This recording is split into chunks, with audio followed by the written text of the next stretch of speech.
Permettez-moi de vous citer un autre passage de l'Écriture. Nous avons encore le temps dans Jean 5, verset 24, où Jésus dit, « Celui qui écoute ma parole et qui croit à celui qui m'a envoyé, à la vie éternelle. » Voyez, je marche dans la rue et je prends simplement ce qui est écrit littéralement sans la compréhension spirituelle.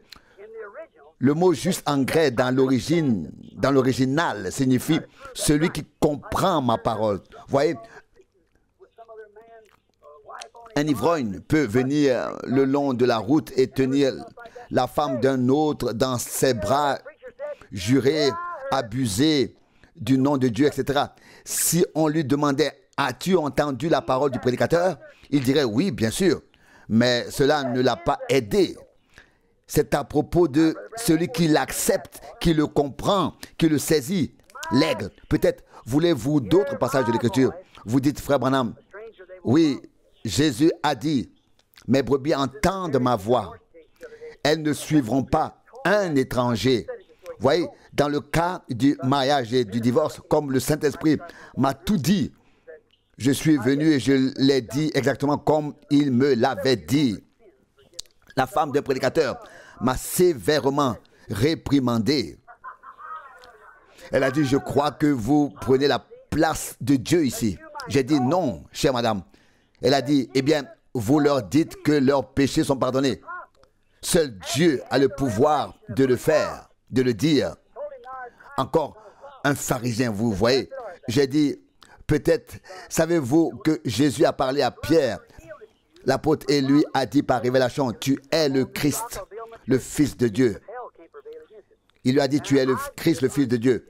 Et c'est sur cela que je bâtirai mon église et je te donne les clés. Tout ce que tu liras sur la terre sera lié dans les cieux. Tout ce que tu délieras sur la terre. Voyez, la révélation de la parole. Le Fils de Dieu s'est révélé, chair de sa chair. À qui vous pardonnerez les péchés, ils seront pardonnés. À qui vous les retiendrez, ils seront retenus. Jean 20, 23. Eh bien, l'Église catholique prend cela et en fait quelque chose de différent par l'intermédiaire des prêtres, bien sûr. Ça, c'est humain. Il s'agit ici de la parole révélée spirituellement par laquelle cela se produit. Et puis, ils connaissent la différence entre le baptême dans le Père, le Fils et l'Esprit. Ils reconnaissent qui il était. J'ai parlé à un prédicateur et il m'a dit, frère Branham, j'appartiens à une certaine communauté pentecôtiste et eux aussi ont déjà commencé à distribuer ces choses rondes lors de la scène, les hosties. Et vous savez, le prêtre prétend avoir le pouvoir de transformer le vin en sang, etc. Et il s'agissait du baptême. C'était la préoccupation principale. Il a dit, penses-tu qu'une personne doit être rebaptisée au nom de Jésus-Christ après avoir déjà été baptisée dans les titres Père, Fils et Saint-Esprit? J'ai dit, absolument. J'ai dit, il n'a pas été baptisé du tout. Les titres ne sont pas reconnus. Il a dit, mais pourquoi pas? J'ai dit, mais oui, écoute, dans Acte 10, 49, a-t-il dit, l'Esprit est déjà tombé sur Pierre.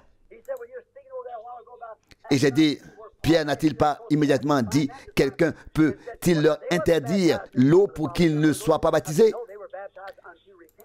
Et nous pouvons ensuite aller dans Acte 19. Voyez, ils n'étaient pas baptisés au nom du Père, du Fils et du Saint-Esprit, mais seulement sous le baptême de repentance de Jean. Le sacrifice n'avait pas encore été tué. Voyez. Et il a demandé, pourquoi ont-ils dû être baptisés une nouvelle fois? Voyez, j'ai dit, l'homme qui détenait la clé du royaume des cieux a dit, je vous annonce qu'il n'a été donné aux hommes sous le ciel d'autres noms par lesquels ils puissent être sauvés que celui-ci, le nom de Jésus-Christ. Voyez, pas de communauté religieuse, pas de hiérarchie, rien, mais nous savons qu'il est Mais nous savons qu'il est la rose de Saron, le lys de la vallée. Il est l'alpha et l'oméga, le commencement, la fin. Jéhovah Jireh, Jéhovah Rabba, Jéhovah Manassé. Il est tout cela. Voyez la rose de Saron. Le Père, le Fils et le Saint-Esprit. Mais il s'agit du nom, le nom de Jésus-Christ. Et la Bible dit, la repentance et le pardon des péchés doivent être prêchés en son nom, en commençant par Jérusalem. Vous voyez? Et il dit, cela fait-il une différence? J'ai dit, monsieur, je voudrais vous demander, nous étions tous les deux assis à table. J'ai dit, nous sommes tous les deux en Arizona, nous vivons ici. Nous connaissons nos concitoyens, notre maire, notre gouverneur, etc. Et si je te disais, frère, va signer pour notre repas et je signerai au nom du gouverneur de l'État de l'Arizona. Penses-tu qu'il accepterait un tel chèque? Eh bien, il a dit, oui, pourquoi Jésus a-t-il dit cela? Pourquoi?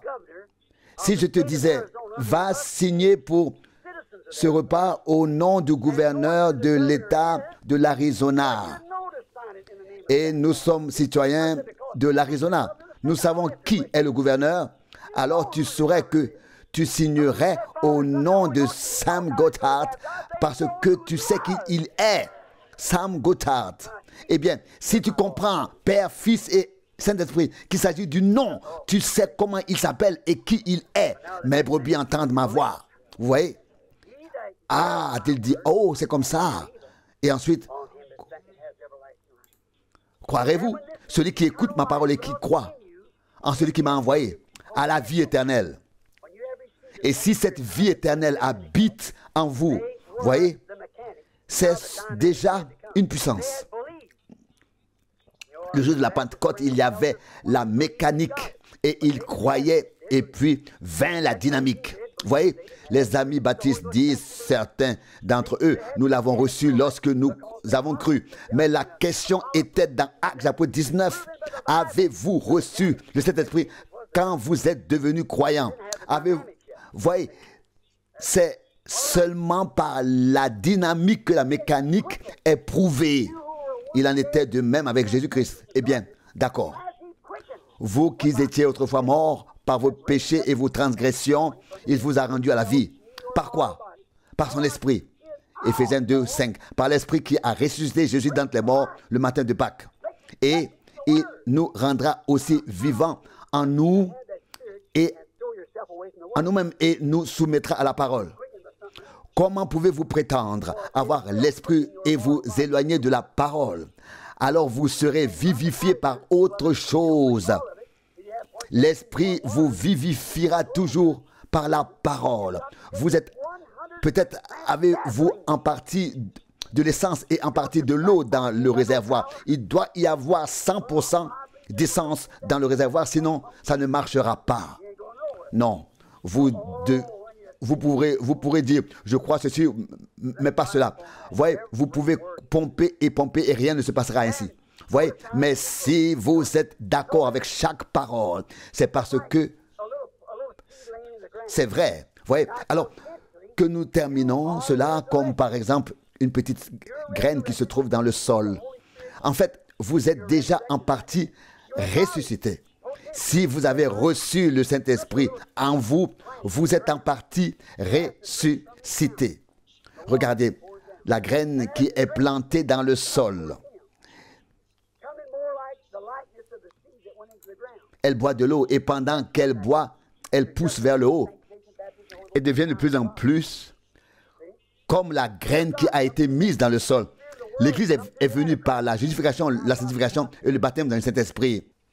Le Saint-Esprit de Dieu passe à travers. Vous voyez, et maintenant nous le voyons du côté de l'Antichrist, comment tout s'épanouit. L'Église et aussi les individus, tout atteint son point culminant devant Dieu. Jésus est le même hier, aujourd'hui et éternellement. Nous grandissons dans la plénitude, dans la résurrection par son esprit. Voyez, nous buvons à la source de Dieu. Voyez, mais si vous versez de l'huile sur la semence, que se passe-t-il? Ou de l'eau qui est racise ou avariée, alors cela ne fera que nuire aux fruits. Est-ce vrai? Mais si vous prenez de l'eau de pluie vraiment propre et que vous arrosez les plantes, laissez l'eau venir du ciel. Rien ne sera meilleur que l'eau claire. Si vous y ajoutez ceci ou cela, cela peut endommager les plantes, vous voyez. Si des produits chimiques y sont ajoutés, il en va de même pour les puits dans les dénominations. Mais si vous avez les gouttes de rosée de la gloire qui descendent, brillent sur moi jour et nuit. Jésus, toi, la lumière du monde. Alors, nous marcherons dans cette lumière, la lumière glorieuse. Viens là où les gouttes de rosée brillent dans la lumière. Viens, car c'est une lumière glorieuse. Et nous ne faisons confiance qu'au sang de Jésus-Christ.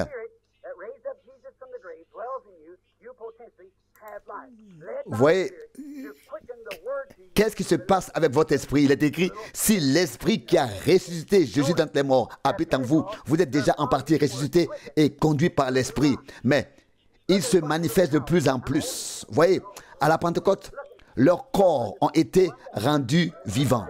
Est-ce que je vous retiens trop longtemps? Je me sens bien et j'espère que vous aussi. Oh, c'est merveilleux. Voyez, d'un côté, ils étaient fatigués et épuisés. Ils étaient lâches. Ils s'étaient renfermés. Ils avaient peur. Ils pensaient, tous ces grands évêques, tous ces grands personnages, j'ai peur, je crains. Et tout à coup, la dynamique les a envahis. Oui, que s'est-il passé? Pas seulement qu'ils ont été remplis du Saint-Esprit, mais leur mécanisme a été rendu vivant. Leur corps, ils n'étaient plus lâches. Ils se sont présentés devant les gens et ont dit, hommes de Judée et de Jérusalem qui habitaient ici. Avant, il n'y avait que la mécanique. Maintenant, la dynamique était là. Hommes de Jérusalem et vous tous, écoutez mes paroles. Je ne suis pas... Ces gens ne sont pas ivres, mais c'est... Je vous montre l'écriture. C'est ce qui s'est passé ici. C'est ce dont a parlé le prophète Joël. Dans les derniers jours, je répandrai de mon esprit sur toute chair. La dynamique dans la mécanique, je la répandrai dans la mécanique. Et vous n'aurez plus de crainte. Vous avez parfois peur qu'une femme se moque de vous. Et vous les hommes, vous avez peut-être peur d'être exclus des organisations.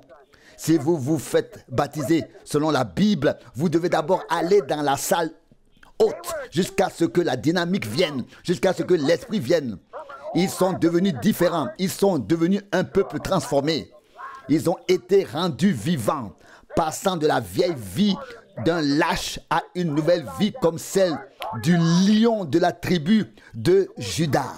Ils sont allés et n'ont pas eu peur. Ils ont été jetés au lion. Ils ont traversé des épreuves. Ils ont traversé des persécutions.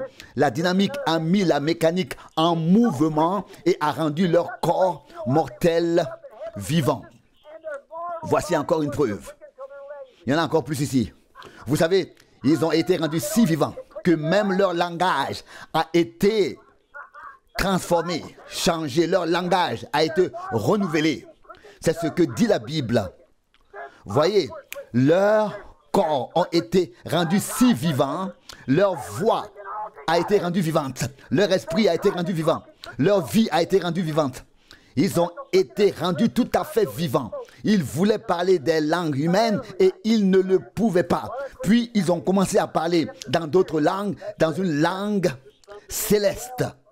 Voyez, si l'esprit qui a ressuscité Jésus d'entre les morts habite en vous, oh alléluia, alors il rendra la vie à vos corps mortels. Vous ferez des choses que vous ne pouviez pas faire auparavant. C'est une puissance vivifiante. Vous voyez? Et quand on dit viens ici et tais-toi, on dit taisez-vous, taisez-vous. Vous êtes des aigles. Vous savez où est votre place. Vous n'êtes pas des faucons. Vous n'êtes pas des buses. Non, ils se sont nourris de choses mortes. Non, vous vous élancez. Ils disent, voici un bon repas. Vous dites, pas pour moi. Non. Votre désir a changé. Votre appétit a changé. L'homme ne peut pas vivre de choses du monde, mais de chaque parole qui sort de la bouche de Dieu. Elle est rendue vivante pour tous les aigles. Amen. Il a ressuscité le Christ d'entre les morts et vit dans votre corps mortel. Vous vivez en sa présence. Voyez, vous devez le reconnaître. Vous n'êtes pas des buses, vous êtes des aigles. Fini les choses du monde, vous êtes les fils et les filles de Dieu. Voyez, vous avez une fête à la source de Dieu. Les choses du monde sont finies. Vous êtes des aigles. Vous avez la manne fraîche. Voyez, et vous devez être rendu vivant pour en avoir l'appétit. Voyez, lorsqu'ils ont été rendus vivants, ils ont parlé dans de nombreuses langues sous le ciel. Voyez, oh, ils n'ont pas dit, je ne sais pas si je peux y croire ou non. Tout à coup, l'audace du lion de la tribu de Juda est entrée en eux. Cet aigle est venu et a appelé les siens. Et ils l'ont suivi. Voyez, et il y en aura d'autres qui donneront leur vie pour cet évangile du Saint-Esprit. Cela se manifestera. Dans l'épouse, la puissance vivifiante viendra. Sortez des dénominations et des statues mortes pour la parole vivante du Dieu vivant, pour une nouvelle vie. Une nouvelle vie. Regardez, faites attention. Ils ont été rendus si vivants par cette puissance vivifiante. Écoutez bien, je veux vous montrer quelque chose. La puissance vivifiante n'était pas seulement dans leur âme, non. Le dynamisme est entré pour animer la mécanique. Vous voyez ce que je veux dire? Soudain, ils se mirent à parler d'autres langues. Ils étaient tellement vivifiés par la puissance de résurrection de Jésus-Christ qu'ils imposaient les mains aux malades. Et quand ils les posaient sur les malades, ceux-ci guérissaient. Je rendrai la vie à vos corps mortels. Et les malades ont été guéris par l'imposition des mains. Et l'Esprit a lié leur communion à Dieu de telle sorte qu'ils sont tous venus en présence de Dieu. Dans la présence de Dieu. Vous voyez, et même les morts ont été ressuscités. Amen. Gloire à Dieu. Maintenant, je me sens vraiment bien. C'est vrai. Rendu à la vie. Vivifié. Non seulement la résurrection pour lui en tant que Seigneur, mais aussi pour tous ceux qui y participent, qui sont des semences prédestinées. Il rend nos corps mortels vivants. Ils imposent les mains aux malades. Ils prient. Ils ont des visions. Ils ramènent les morts à la vie. C'est vrai. Leur corps mortel a été rendu vivant. Vous voyez? Si c'est le cas, alors ces signes suivront. Et cela sera là, la puissance vivifiante, rendue vivante en présence de Dieu. L'Esprit qui a ressuscité Jésus d'entre les morts. Vous voyez, il dit, je leur donne la vie éternelle. Le mot grec Zoé, il se déplace en vous et donne même vie à vos pensées et vos sentiments. Comment pouvez-vous dire que l'Esprit habite en vous alors que vous avez tout fait et que vous pensez que c'était juste? Voici votre preuve. Si l'Esprit qui était en Christ est en vous, il vous rendra vivant par la parole, car il est la parole. Il vous rendra vivant dans la parole, et tout ce qui vous éloigne de la parole n'est pas l'esprit du Christ. Faites attention à ce que vous faites, jusqu'à ce que vous soyez transportés dans la parole. Mes brebis entendent ma voix et elles vivent à travers chaque parole. J'ai parlé à ma vieille mère qui est déjà partie. C'était une femme étrange, à moitié indienne, mais C'était quelqu'un qui ne rêvait presque pas, peut-être 3 ou 4 rêves dans toute sa vie, mais chaque fois ce rêve se réalisait. Je sais que lorsque j'ai commencé à prêcher il y a de nombreuses années, je prêchais ici, dans cette communauté religieuse, et elle a rêvé que je me tiendrais ici et que je verrais 3 marches à côté de l'estrade, et je leur ai dit, vous devez monter ces 3 marches avant de pouvoir monter sur le chemin élevé. Et ce chemin menait aux portes du ciel, aux portes de perles. Et si ce n'est pas là mon message aujourd'hui, justification, sanctification, baptême dans le Saint-Esprit, j'en suis convaincu et je dois le dire, chaque personne doit passer par ces 3 étapes. Et vous savez à quoi ressemblaient les femmes il y a 35 ans. Et une dame est arrivée avec des talons hauts et j'ai dit, madame, vous ne pouvez pas marcher ici, ma sœur. Et elle m'a regardé et a dit, ne l'écoutez pas. Il a perdu la tête. Je vais vous montrer, je suis rempli du Saint-Esprit. Je peux marcher ici.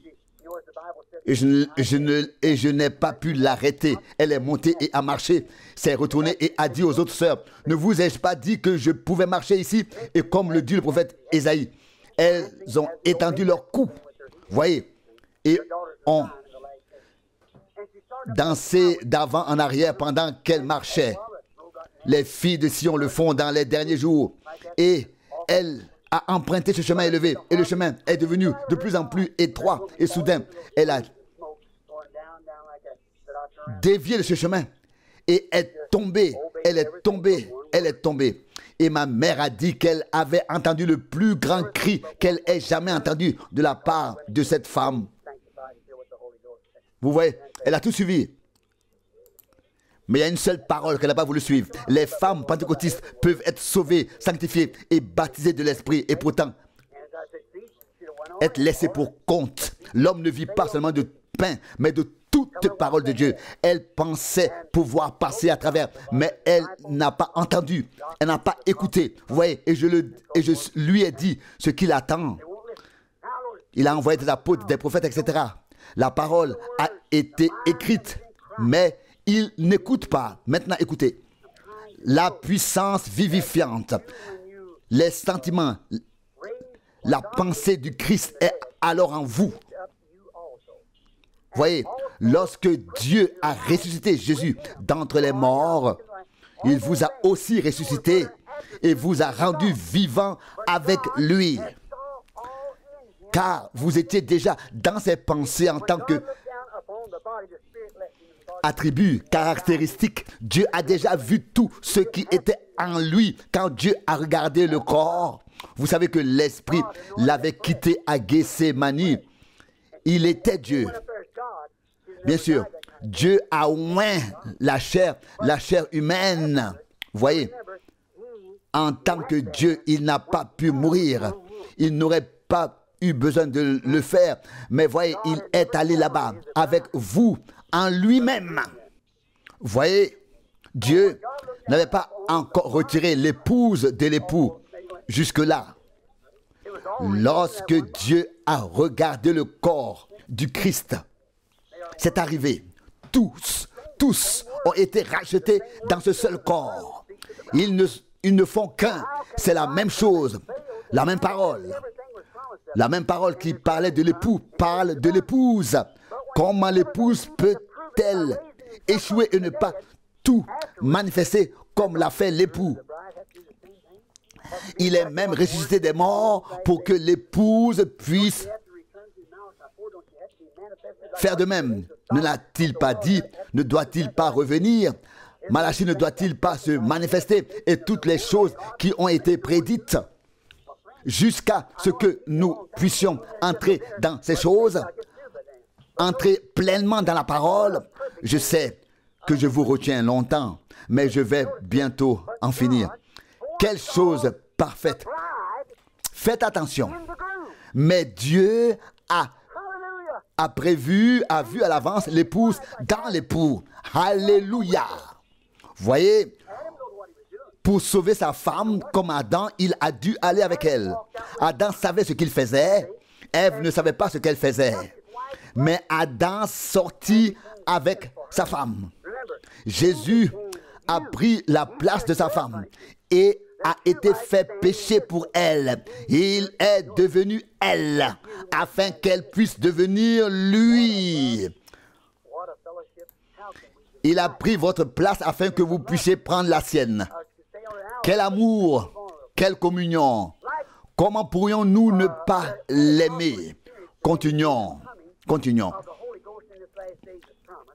Eh bien, l'expérience de la Pentecôte aujourd'hui et la venue du Saint-Esprit, promis pour ces derniers jours, c'est comme un contrat notarié pour une fortune.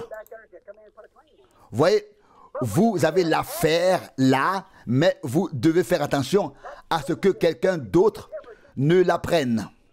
Mais au moment où vous avez le contrat entre vos mains, peu importe combien de personnes seraient encore intéressées par l'affaire, vous avez le contrat. Et un homme qui dit qu'il croit en la parole, et puis la parole est une chose et l'esprit est la compte pour l'autre. Et tout ce qui y est promis vous appartient. Déjà, le contrat a été conclu avec vous. Lorsque le Saint-Esprit viendra sur vous, l'affaire deviendra définitive, entre en vigueur et vous appartient. Voyez, vous êtes né de nouveau. Vous n'êtes plus coupable de péché. Vous avez cru et le Saint-Esprit est venu et a confirmé que tout, que je l'ai fait, mon père, ma grand-mère, mes enfants ou qui que ce soit d'autre, mais quand cet acompte divin arrive, tout est pardonné. Alors, vous avez quelque chose entre les mains. Amen. Et aussi certain que l'Esprit a ressuscité Christ d'entre les morts. C'est aussi certain qu'il fera revivre nos corps mortels. Il les vivifiera en nous donnant le même Saint-Esprit comme il a promis pour les derniers jours. Comme c'est merveilleux, mes frères. Comme c'est glorieux d'être racheté par le sang de Jésus-Christ. Et le Saint-Esprit vient confirmer que Dieu nous a acceptés dans sa grâce en raison de la prédestination. Qui peut encore me faire peur? La vie éternelle, il a les clés de la mort et de l'enfer. Même la mort ne peut pas vous faire de mal. Bon, continuons rapidement. Même la mort est finie, est réglée, tout est fini. Gloire. Oh, je me sens bien. Oh, un acompte, une preuve. Savez-vous ce que cela signifie, mes frères? Rien ne peut vous l'enlever. Amen.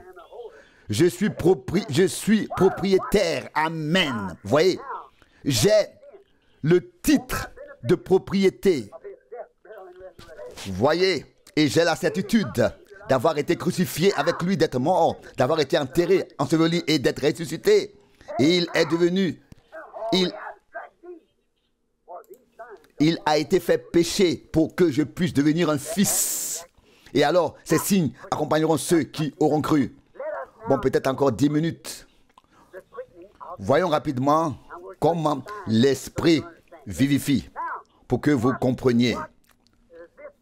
Cette puissance vivifiante est mon sujet. Voyez ce qui leur est arrivé à la Pentecôte. Comment cette puissance vivifiante a agi. Faites attention à ce qui est arrivé à Étienne. Étienne ressentit la puissance qui vivifie. Il en était rempli. Il n'avait pas peur. Il a dit, vous êtes incirconcis de cœur et d'oreille. Vous résistez au Saint-Esprit comme vos pères l'ont fait. Actes apôtres 7, 51. Lequel de vos prophètes, vos pères, n'ont-ils pas lapidé ou tué? Il était plein de puissance, de résurrection. Ils voulaient se débarrasser de lui, ils l'ont lapidé. Et les pierres lui sont tombées dessus. Mais il vit le ciel ouvert. Il y avait une puissance de résurrection. Il dit, je vois le ciel ouvert et Jésus, ou le Fils de l'homme à la droite de la majesté. Quelqu'un d'autre qui avait cette puissance qui vivifie. Philippe, il avait une grande réunion en Samarie. Des démons ont été chassés, des malades ont été guéris. Et l'Esprit lui a parlé. Oh, la dynamique est descendue et a dit, quitte le réveil. Oui, que diront les prédicateurs? Cela n'a pas d'importance. Il était plein d'une puissance qui vivifie. Il avait de l'essence dans le réservoir. Le dynamisme était là. Va dans le désert.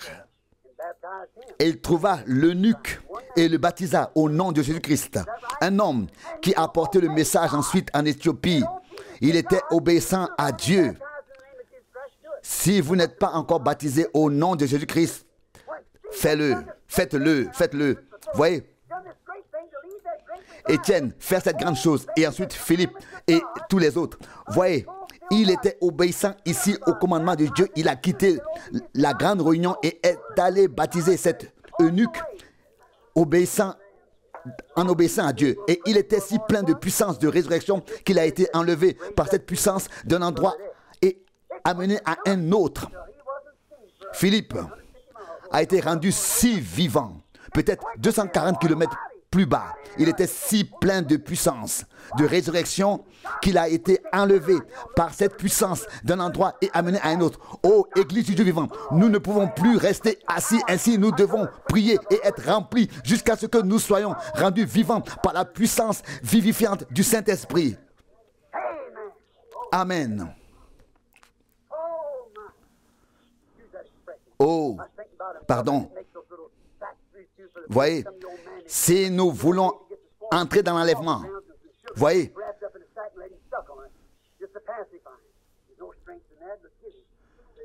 par exemple, lorsqu'une mère ne touche et ne donne à son enfant que des choses artificielles, il n'y a rien de bon là-dedans. Non, revenons à la vraie nourriture, rien d'artificiel, mais à la vraie nourriture.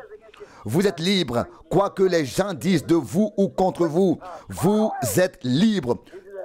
La puissance qui vivifie, vous vous élevez comme un aigle au-dessus de tout. Vous êtes transporté dans les lieux célestes avec Jésus-Christ.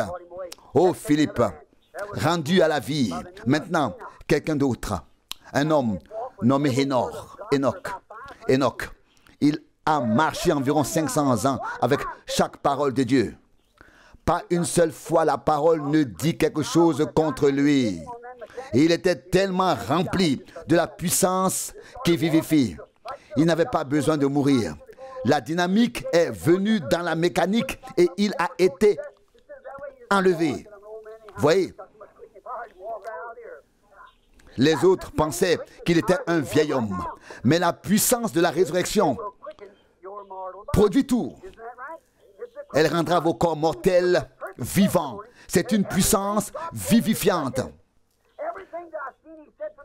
Je fais tout ce que Dieu me dit. J'exécute tout ce qu'il me commande. Plein de la dynamique dans la mécanique, de sorte que cela se produit à l'instant même. Et il quitta la terre et fut élevé, enlevé. Genèse 5, 24. Maintenant, faites attention. Élie, le grand prophète, un homme de son temps. Veuillez m'excuser, frères et sœurs. Il a dû mener son combat contre les femmes fardées, maquillées, contre les Jézabel, contre les Akab. Et il semblait que personne ne le soutenait et il se tenait là comme s'il allait être englouti. Mais un jour, il se fatigua. Il devint vieux. Il dit, je ne peux plus continuer. Je n'en peux plus. Mais alors, la puissance qui donne la vie, qui vivifie, est venue sur lui, est venue en lui. Il regarda au-delà du Jourdain. Oh, mon Dieu, je peux déjà voir l'autre côté. Il était plein de la puissance qui donne la vie, qui vivifie. Et quand il leva les yeux, il vit des chars et des chevaux. Et il fut enlevé, amené à la maison sans mourir. Une puissance qui vivifie. Le char et les chevaux descendirent du ciel et il fut enlevé. Puis, le suivant qui le suivait a ramassé le manteau. Eh bien, mes chers amis, vous, Église, il a fait 2 fois plus de miracles. Élisée, un signe pour le Christ et pour l'Église. Voyez, il avait une double mesure. Jésus a dit, Jean 14, 12, vous ferez les choses plus grandes, vous ferez des choses plus grandes que ce que j'ai fait. Il était tellement plein d'une puissance qui vivifie. Voyez, et il a vécu environ 80 ou 90 ans, 90 ans, et il est mort. Élisée, il est mort, bien sûr. On l'a enterré. On l'a mis dans une tombe, mais la puissance de la résurrection ne l'avait pas encore quitté. Plusieurs années plus tard, lorsque sa chair fut décomposée par les eaux et qu'un jour ils n'eurent plus le temps d'enterrer un mort ailleurs, ils le jetèrent dans cette tombe et il en ressortit et reprit vie. Qu'était-ce? Il rendra vos corps mortels vivants. Même si vous êtes mort, décomposé dans la tombe, quelque part se trouve cette puissance qui vivifie. Alléluia. Oh, lui qui a ressuscité Christ entre les morts rendra nos corps mortels vivants. Élisée, voyez, un homme mort, un prophète, plein de cette puissance qui vivifie, gît dans la tombe et se décompose. Et le mort est jeté dedans et reprend vie. Voyez, il aurait pu encore imposer les mains aux malades. Amen, vous l'avez. Rappelez-vous que nous sommes la chair de sa chair, Jésus-Christ. La chair de sa chair, les os de ses os. Il n'y a pas d'autre moyen si nous voulons ressusciter. Non, Pâques est plus qu'une tradition. C'est maintenant pour nous, afin que nos corps soient rendus vivants, transportés dans des lieux célestes. Vous pourriez pourrir dans la terre, ne laissez qu'une cuillère à café, mais vous ressusciterez. Le corps sera de nouveau là. Nous avons la certitude que nous ressusciterons, car nous avons la vie éternelle. N'ayez pas peur, ne craignez pas, a-t-il dit. Paul a dit, ô mort, où est ta victoire? Ô mort, où est ton aiguillon? Ici se trouve la puissance de la résurrection, la puissance qui vivifie. Grâce à Dieu, remercié soit Dieu qui nous a donné la victoire par Jésus-Christ notre Seigneur, vivant pour toujours, le même hier, aujourd'hui et éternellement. Le Messie, le oint, telle est son épouse. Ils sont les oints. Reconnaissez que la mort n'a pas arrêté la puissance qui vivifie. Si vous l'avez, elle est éternelle. Rien ne l'arrêtera. Rien ne peut être fait. Vous pouvez vivre, mais vous ne pouvez pas arrêter sa vie. Moïse était plein de cette puissance de résurrection, de cette puissance vivifiante. Un prophète à qui la parole est venue dans son temps. Il faisait partie de la parole de son temps. Et après avoir été mort pendant 800 ans, il est apparu avec Élie sur le mont de la transfiguration. La puissance vivifiante est là. Même la mort ne peut pas changer cela. Et vous l'enlevez. Vous pensez qu'il est enterré et qu'il se décompose. Non, la puissance de la résurrection, la puissance qui donne la vie est là. Vous dites, est-ce vraiment vrai, frère Branham, après 800 ans? Oui, si vous croyez au passage de la Bible dans Matthieu 27, verset 51, vous verrez que tous ceux qui croyaient qu'il viendrait et qui dormaient dans la poussière de la terre, mais ils faisaient partie de lui. Et en partie, ils avaient déjà la vie grâce au sacrifice des agneaux qu'ils avaient offert. Mais l'esprit des agneaux ne pouvait pas revenir sur eux. Mais l'esprit de l'agneau de Dieu pouvait revenir sur nous. Oh, à l'époque, un agneau était sacrifié en tant que symbole. Maintenant, nous avons la chose elle-même. De quoi avez-vous encore peur? Voyez, et ceux qui n'ont eu qu'une partie de sa résurrection, comme Job par exemple, dans son temps. Tout lui a été pris à cause de cette épreuve qu'il a traversée. Le diable a dit, remets-le entre mes mains et il se séparera de toi. Et il lui a vraiment tout pris, même sa femme s'est retournée contre lui, etc. Vous voyez, et ses amis et tous les autres. Et il était si misérable. Et sa femme a dit, détourne-toi de Dieu et meurs. Mais il s'est accroché à ce qu'il avait. Il dit, je ne suis pas un pécheur. J'ai offert mon sacrifice. Amen. Et il savait où il en était. Il s'en tenait à la parole de Dieu, à ses convictions, peu importe ce que les autres disaient. Et puis il a dit, tu parles comme une femme insensée. Le Seigneur a donné, le Seigneur a repris. Que le nom du Seigneur soit loué. Nu je suis venu au monde, nu je repartirai. Regardez ce que signifient ces choses. Même si les membres de l'Assemblée se retournaient contre lui et tout, comme un misérable, il était assis là. On le considérait comme quelque chose de mal. Mais soudain, il se dressa, il se tena sur la parole. Le tonnerre se mit à gronder. Les éclairs a illuminé et il se leva et dit, je sais que mon Rédempteur est vivant. Et même si mon corps est détruit et décomposé, je verrai Dieu lui-même qui sera le dernier à fouler cette terre de ses pieds. Et si je suis complètement détruit,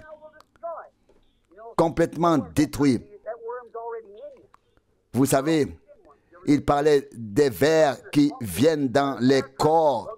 Ils sont déjà en vous, ne vous inquiétez pas. Voyez, vous faites déjà partie de la chose. Et quand Job a dit, même si les vers me détruisent, je verrai Dieu dans ma chair. Gloire, alléluia. Matthieu, ce grand écrivain, écrit au chapitre 27, verset 51. Après sa résurrection, beaucoup des saints de l'Ancien Testament qui dormaient dans la poussière de la terre ressuscitèrent et apparurent à beaucoup dans la ville. La puissance qui vivifie. Voyez, même s'il ne restait plus qu'une cuillère à café de poussière, d'Élie et de Job, lui qui a ressuscité Jésus d'entre les morts, si son esprit habite en vous, s'il habite en vous par son esprit, il vous rendra aussi la vie, il vous vivifiera. Voyez, je vois comment vous posez les passages de l'Écriture. Vous les écrivez. Pourquoi n'écrivez-vous pas encore 1 Thessaloniciens 4, verset 16? Comme c'est merveilleux. Dieu ramènera avec lui les saints qui se sont endormis en Christ. Les saints dans la tombe, ils reposent comme Élie, d'autres comme Élisée. Certains ont déjà été ressuscités, d'autres sont encore dans la tombe. Mais la trompette de Dieu retentira et les morts en Christ ressusciteront. Les premiers.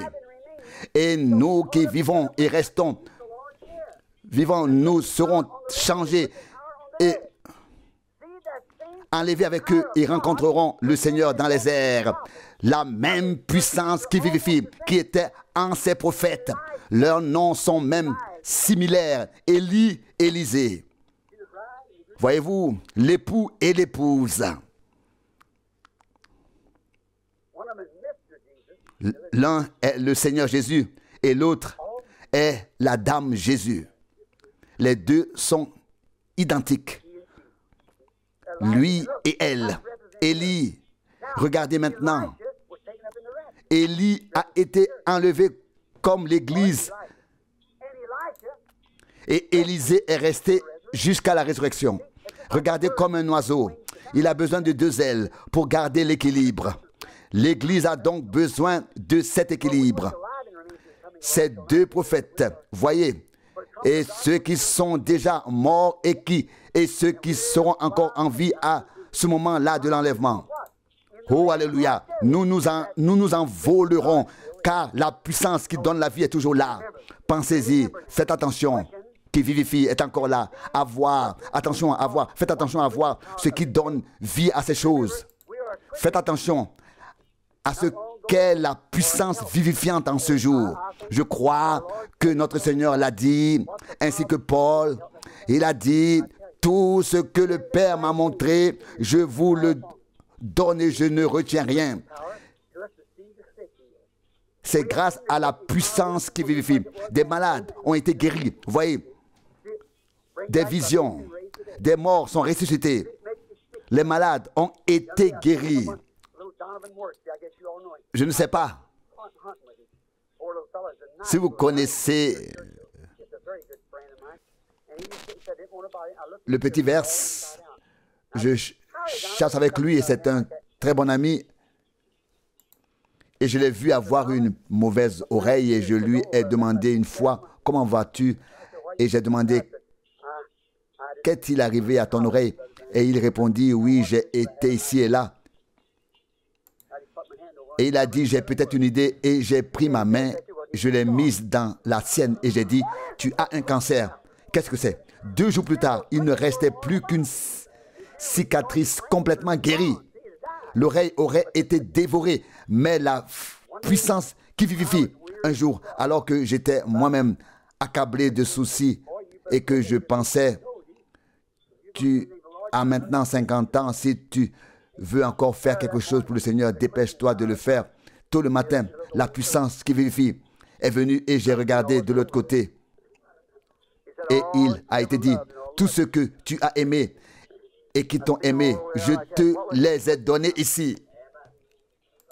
La puissance qui vivifie. Jean, qui a écrit l'Apocalypse, a été rempli d'une puissance qui vivifie. Ésaïe et tous les autres.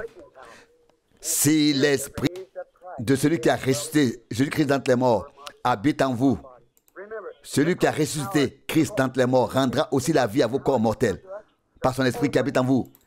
Rappelez-vous, la puissance qui donne la vie est venue. Elle est même venue pour ouvrir les 7 sceaux.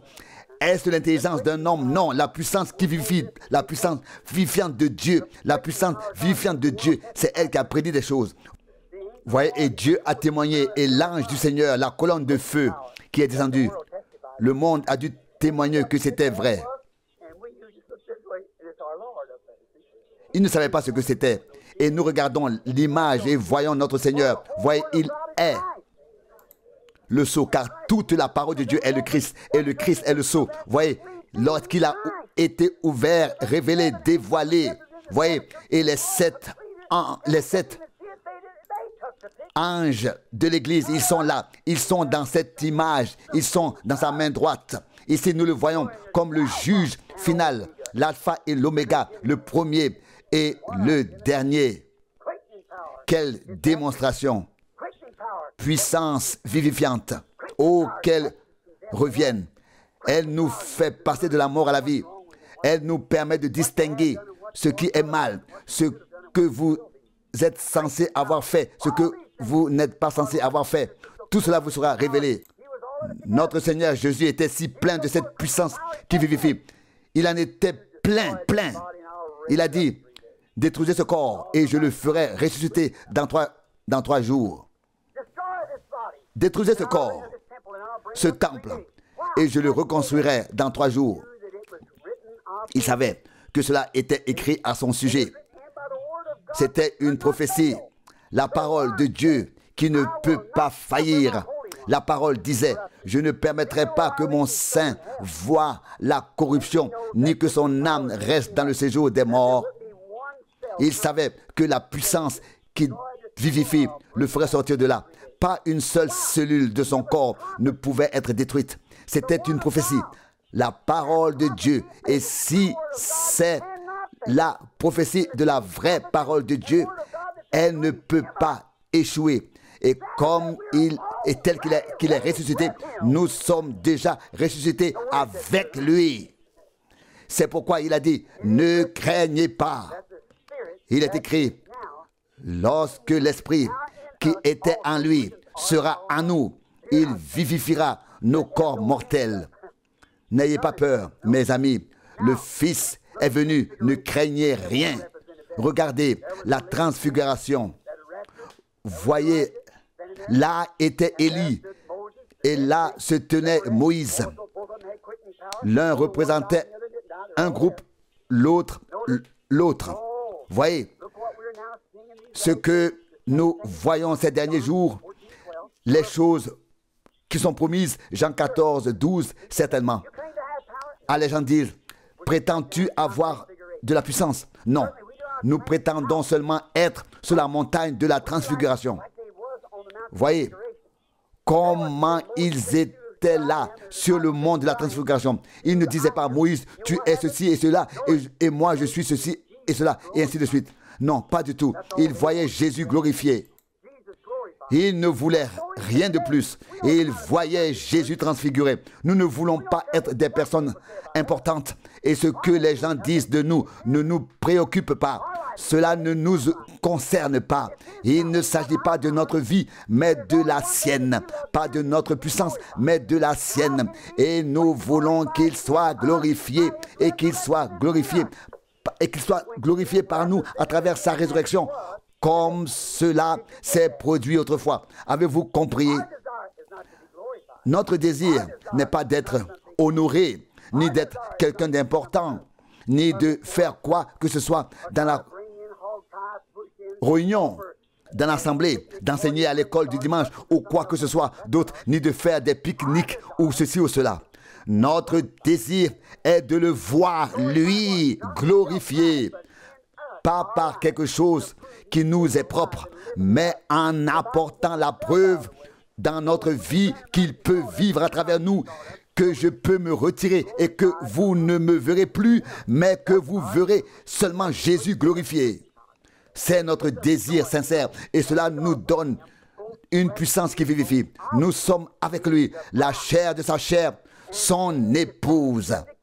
Et nous voyons en nous le même message confirmé, à savoir qu'il est maintenant aussi le ressuscité d'entre les morts. Personne ne peut nous contredire.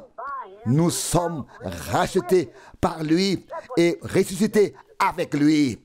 C'est cela, Pâques, d'être ressuscité avec lui. Maintenant, nous avons son esprit. Le contrat, tout est entièrement payé. J'espère que vous comprenez. Ce n'est pas fait maintenant, c'est déjà fait. C'est accompli. Ce n'est pas moi qui le fais, il l'a fait pour moi. Maintenant, vous dites, oui frère Branham, quoi qu'on dise de toi et tu es tellement déformé par les gens, cela n'a aucune importance. Ce qu'on dit de moi, ça n'a aucune importance. Il le sait, je veux me retirer pour qu'il puisse lui-même le faire et être tout. Vous êtes destinés à cela. Tout ce que le Père m'a donné viendront avec cette preuve qu'il a donnée.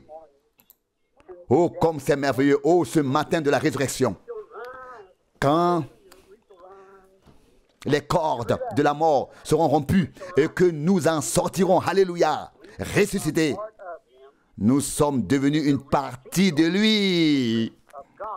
Ça, c'est le mystère révélé de Pâques, la vie après la mort. Nous qui étions autrefois morts dans le péché et la transgression, nous sommes maintenant rendus à la vie. Le sceau de Pâques a brisé le sceau romain, car c'est là-bas que le sceau a été brisé et s'est révélé. Et Dieu, par son esprit, a même révélé et ouvert les sceaux maintenant et nous a rendus vivants. Oh, page après page. Maintenant, il chante. Nous devons ressusciter. Alléluia. Amen. Nous ressusciterons au matin de la résurrection. Ce matin où les barrières seront brisées, nous ressusciterons. N'êtes-vous pas heureux? Je suis si heureux.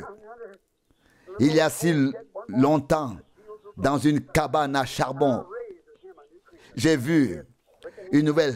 J'ai expérimenté cela. J'ai vécu cela. je devins une nouvelle créature, naître de nouveau par la puissance vivifiante. Le Fils s'est levé. J'ai raconté l'histoire d'un pêcheur. Il pêchait sur la côte ouest. Et vous savez que l'on y pêche surtout le saumon. Avec son frère Eddie Biskel et d'autres qui avaient déjà pêché là-bas. Mais c'était sans doute un songe que cet homme avait, qu'il était simplement poussé par le courant et il s'est énervé et a dit « Nous allons être poussés vers la mer ». Et quelqu'un d'autre a dit « Assieds-toi et reste calme. Tu ne sais pas de quoi tu parles. Laisse d'abord le soleil se lever. Alors nous saurons où nous sommes. » Voyez, si vous êtes méthodiste, baptiste, attendez que le soleil se lève. Alors vous verrez où vous vous trouvez. Il est la parole. Voyez, jusqu'à ce que la parole soit manifestée. Voyez, traversant la mer, nous voyons la gerbe est tissée. Je suis désolé de vous avoir fait attendre si longtemps. Combien d'entre vous restent pour la soirée? Vous pouvez revenir à 7h30. Inclinons la tête.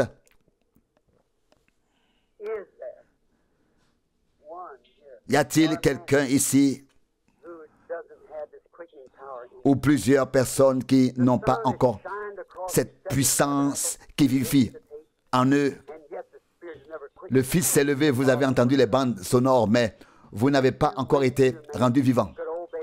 Vous femmes, vous hommes, êtes-vous prêts à obéir à chaque parole écrite? Oh, il y a quelque chose de dangereux ici.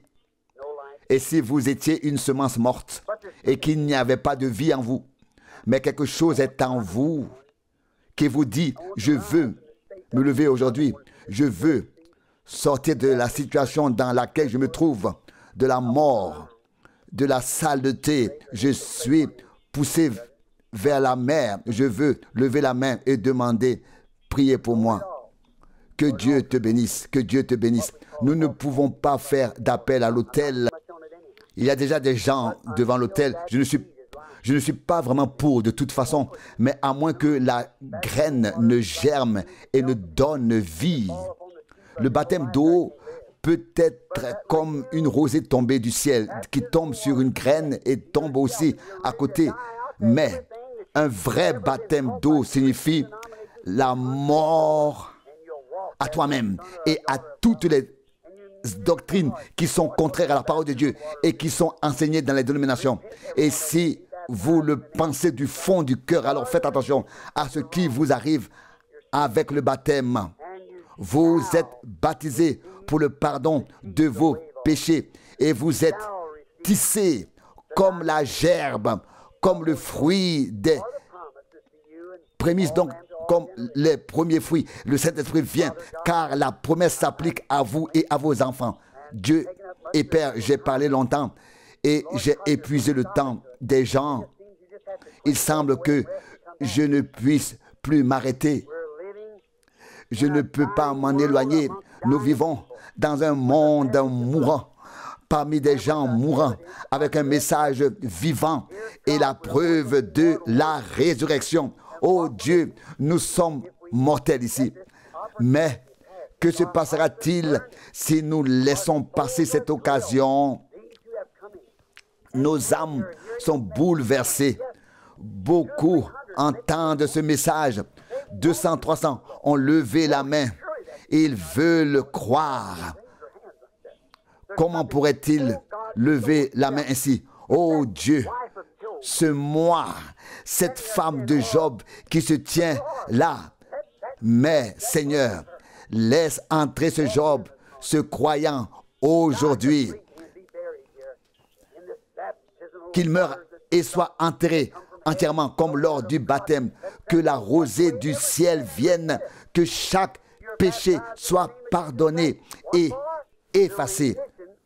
Vous avez été baptisés au nom de Jésus-Christ pour le pardon de vos péchés, au nom de Jésus-Christ.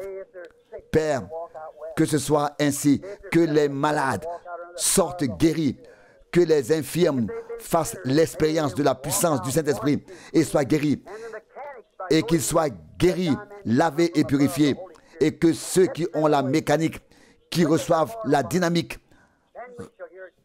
rendant leur corps mortel vivant. Alors nous serons de véritables fils de Dieu, un amour véritable. Nous aurons tout et vivrons et un Christ ressuscité, un corps réuni en tant qu'épouse, le représentant ici sur terre. Je n'ai prêché que la parole.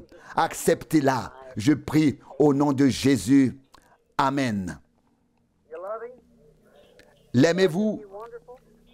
N'est-il pas merveilleux? Êtes-vous satisfait de votre part de la résurrection de Pâques? Vous êtes inclus, cher enfant, comme Paul ou Jean l'auraient dit. Mais l'amour, je vous aime. J'ai traversé des chemins tumultueux pour venir ici, pour vous parler. Je suis venu du désert à travers les tempêtes de neige. Je suis venu en avion pour que nous puissions être ici. Nous nous aimons, nous faisons partie les uns des autres. Ne laissez jamais Satan vous dire le contraire. Nous sommes liés les uns aux autres. Nous sommes des membres et ensemble, nous sommes des citoyens de son royaume et nous avons part à la résurrection. Et maintenant, vous êtes déjà ressuscités. Quand Dieu l'a ressuscité, il vous a ressuscité. Maintenant, vous allez entrer dans une vie de floraison parfaite en ces derniers jours. Vous l'avez déjà en partie. Votre âme est déjà transformée, changée. Votre corps est soumis à l'obéissance et la parole est dans l'Église et la vie est dans la parole. Vous êtes rendus à la vie. C'est Pâques avec Jésus. Pâques avec Jésus et toi. Pâques avec toi et moi, nous tous, Jésus, toi, moi, nous sommes ressuscités ensemble et nous ressusciterons au dernier jour, même si ce corps est enseveli dans la poussière, qu'il soit au fond de la mer ou ailleurs. Non, tout ce qui est mort ressuscitera. Rien ne peut nous séparer de l'amour de Dieu que nous aimons si profondément. Que Dieu vous bénisse. Je vous ai tenu en haleine pendant longtemps, y compris ceux qui ont suivi la retransmission. Je n'ai pas pu m'arrêter en 1 heure. Et si le Seigneur le veut, je reviendrai ce soir pour que nous puissions parler ensemble. Et ceux qui m'ont entendu maintenant par le biais de la retransmission, vous savez où je vais. D'abord en Afrique, un appel depuis longtemps. Et puis, la vision est venue, l'Esprit du Seigneur a préparé lui-même le chemin. Quand les indigènes ont appris que je ne pouvais pas venir la dernière fois, ils se sont couchés par terre, jour et nuit, par milliers. Vous voyez, certains croient qu'ils n'ont même pas d'âme. Mais j'ai dit, ne laissez pas un message précéder ma venue, sinon ils ne me laisseront pas entrer. Je dois y aller sous prétexte de chasser là-bas. Sinon, ils ne me laisseront pas entrer à cause de mon passeport qu'ils ont déjà tamponné. Vous voyez, le stade était déjà loué, ils ne le savaient même pas. Louer et prier pour que la volonté de Dieu ne soit pas entravée. Mon âme est en Afrique pour apporter le message à ce grand rassemblement. Peut-être que je ne vous verrai qu'après, quand je reviendrai. Priez-vous pour moi. Vous ne savez pas quelles difficultés vous devrez affronter, des sorciers ici et là et des démons. Vous devez savoir de quoi vous parlez et ce qui vous tient à cœur. Et où est-ce que vous vous tenez? Je sais en qui je crois et je sais et je suis convaincu qu'il me soutiendra le jour où il viendra grand et glorieux. Prions. Dieu fidèle, ce message de résurrection, et je suis ici, prouvant par la parole que cette puissance qui vivifie est dans les enfants de Dieu croyant. Et cette foi a transformé ma vie grâce à la puissance qui vivifie. Et ces personnes croient. Et nous prions les uns pour les autres. Je pose mes mains sur ces mouchoirs. Que Dieu, qui a rendu Jésus-Christ vivant, que l'Esprit qui l'a ressuscité des morts habite dans nos corps. L'Esprit qui était sur le corps d'Élisée et qui, après sa mort, était devenu une puissance vivifiante, était présent même dans ses os. Les mains des apôtres avaient une puissance vivifiante. Les pensées des apôtres, la vision des apôtres, les langues des croyants, partout régnait une puissance qui vivifie. Ah Seigneur, je leur ai exposé et présenté ta parole qui est cette parole qui est la tienne. Accepte-les. Je te présente aussi tous les malades qu'ils recouvrent la santé par Jésus-Christ. Non seulement ceux qui ont déposé leur mouchoir, mais aussi ceux qui sont dans l'assemblée et tous ceux qui souffrent, les enfants, les personnes âgées. Que la puissance qui donne la vie les rende vivants au nom de Jésus. Combien ont reçu la puissance de la résurrection? Imposez-vous les mains. Priez les uns pour les autres.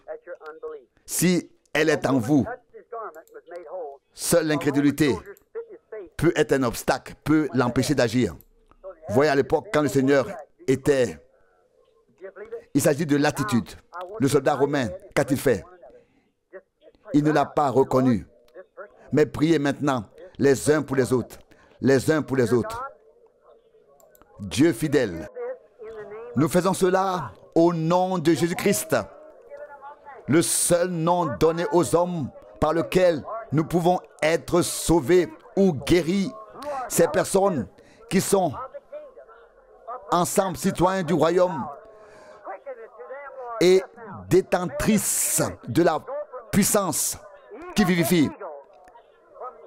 Qu'elle puisse les faire vivre, puisse l'Esprit passer maintenant d'aigle à aigle, de parole en parole, dans la plénitude de Jésus-Christ et se manifester dans chaque corps, qu'il soit spirituel, physique ou quel que soit le besoin, pendant que nous nous imposons les mains les uns aux autres au nom de Jésus.